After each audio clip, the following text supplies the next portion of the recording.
Hello friend. सबसे पहले आप सभी को नववर्ष की हार्दिक शुभकामनाएं। एज ए ट्रेडर, अगर आप अपनी जर्नी स्टार्ट कर रहे हैं या आप पहले से ट्रेडिंग कर रहे हैं तो कुछ बातें हैं जो मैं बता देना चाहता हूँ। ऑलरेडी मैं 3-4 साल से मार्केट कर रहा हूँ। जो मैंने फील किया है और जो मेरा नॉलेज है वो आप लोगों के साथ शेयर कर रहा हूँ। शायद आप लोगों को कुछ काम में आ जाए। अगर आप इस पर थोड़ा सीरियसली काम करेंगे तो शायद आपको जल्दी सक्सेस मिल सकती है। जैसे कुछ चीज़ें होती हैं कि हम स्टार्टिंग में जब आते हैं या जो आए हैं कर रहे हैं उनको पता ही होगा कि हम कहीं भी रैंडम ट्रेड ले लेते हैं, रैंडम कुछ भी करते हैं, जिससे कुछ समय तो प्रॉफिट बन जाता है, बट उसके बाद ऐसे लॉस लगना शुरू होते हैं कि जो प्रॉफिट बनाए भी रहते हैं वो भी जाते हैं और घर से कैपिटल भी जाती है। तो बेसिकली मैं इन शॉर्ट ये बताना चाहता हूँ कि अगर आप बिगिनर हो या आप पहले से मार्केट कर रहे हो तो आप अगर प्रॉफिट नहीं बना पा रहे हो तो उसका एक ही रीज़न है, और मोस्टली 90% ट्रेडर का यही प्रॉब्लम चल रहा है। जो इस पर जल्दी सुधार कर लेता है वो प्रॉफिटेबल ट्रेडर जल्दी बन जाता है। जिसको जितना टाइम लगता है इस प्रोसेस को समझने में वो उतना लेट प्रॉफिट बना पाता है। और ये जर्नी सबकी है, ऐसा कुछ यूनिक आपका नहीं है।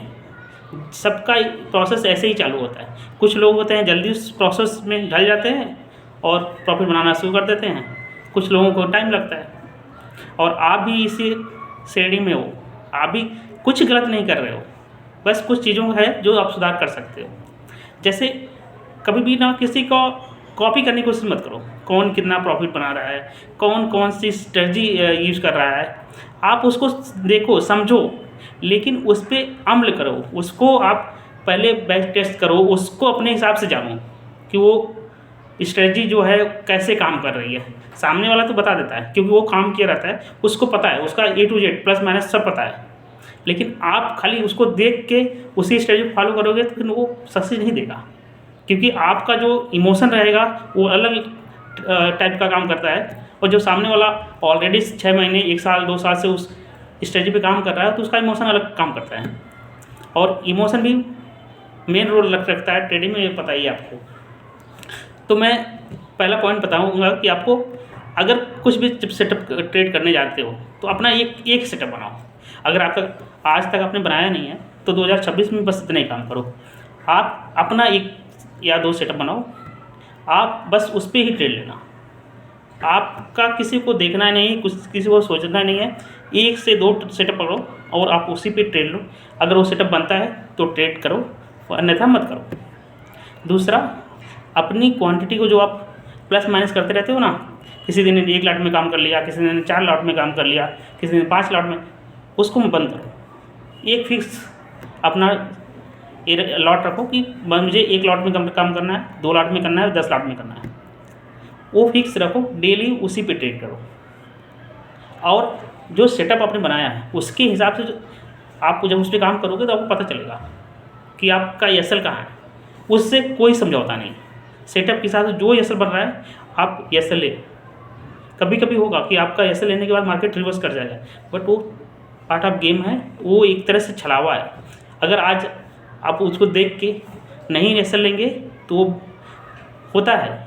हमारा लॉस क्यों होता है?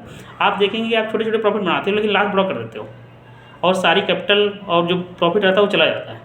वही नहीं करना। तो अपनी क्वांटिटी को एक मैनेज करके रखो और एक ही तरीके से डेली ट्रेड करो। दूसरा, एक चीज़ और होता है कि जैसे जब हम ट्रेड लेते हैं और वो प्रॉफिट में चलना शुरू होता है, हमें चुल मची रहती है प्रॉफिट बुक करने की। वो मत करो। जब आपका प्रॉफिट चलना शुरू होता है, मार्केट को समझो कि वो रेंज में ट्रेड कर रहा है या रेंज के ब्रेकआउट या ब्रेकडाउन के नीचे ट्रेड कर रहा है, वहाँ पे उस ट्रेड को होल्ड करना सीखो जब प्रॉफिट में हो। लॉस वाले ट्रेड को आप जितने जल्दी हो सके एग्जिट करने की कोशिश करो, लेकिन प्रॉफिट वाले ट्रेड में आप उसको होल्ड करने की कैपेसिटी रखो। और एक मेन गलती होती है कि जब हमारा लॉस ट्रेड चलने लगता है ना तो हम उसमें क्वांटिटी ऐड करते हैं। क्वांटिटी लॉस वाले ट्रेड में ऐड करो। लॉस वाले ट्रेड में तुम 2026 में एक गांठ बांध लो कि हमें लॉस वाले ट्रेड में क्वांटिटी ऐड करना ही नहीं, उसको एवरेज करना ही नहीं, मेंटेन करना ही नहीं है, उससे एग्जिट करना है। अगर आपका प्रॉफिट चल रहा है और आपको लगता है कि ये मार्केट बुलिश है या ब्रेकआउट या ब्रेकडाउन के ऊपर चल रहा है, आप क्वांटिटी वहाँ उसमें ऐड करो। कभी भी ना प्रॉफिट वाले ट्रेड में क्वांटिटी ऐड करोगे तो प्रॉफिट बड़े होने के चांस रहेंगे, क्योंकि आपने एक्सपीरियंस किया होगा कि अगर लॉस में अपने किसी ट्रेड में आपने ऐड करना शुरू किया, उसी दिन बड़ा लॉस होता है आपका। जब क्वांटिटी बढ़ जाती है तो बड़ा लॉस होता है। तो आप इसी का सेम उल्टा कर दो, लॉस वाले में ऐड ही नहीं करना है, प्रॉफिट चलना शुरू हो। अगर आपको लग रहा है कि मार्केट बुलिश है और भी जा सकता है, वहाँ पे क्वांटिटी ऐड करो। तो देखिए जो एक बड़ा लॉस हो रहा था ना, वो आपका बड़े प्रॉफिट में कन्वर्ट हो जाएगा, और ये आपके लिए बहुत हेल्पफुल होगा, क्योंकि छोटा छोटा प्रॉफिट छोटे प्रॉफिट लॉस से तो न्यूट्रल हो जाएगा, बट जो बड़ा प्रॉफिट बनेगा ना, वही आपको आगे ले चलेगा।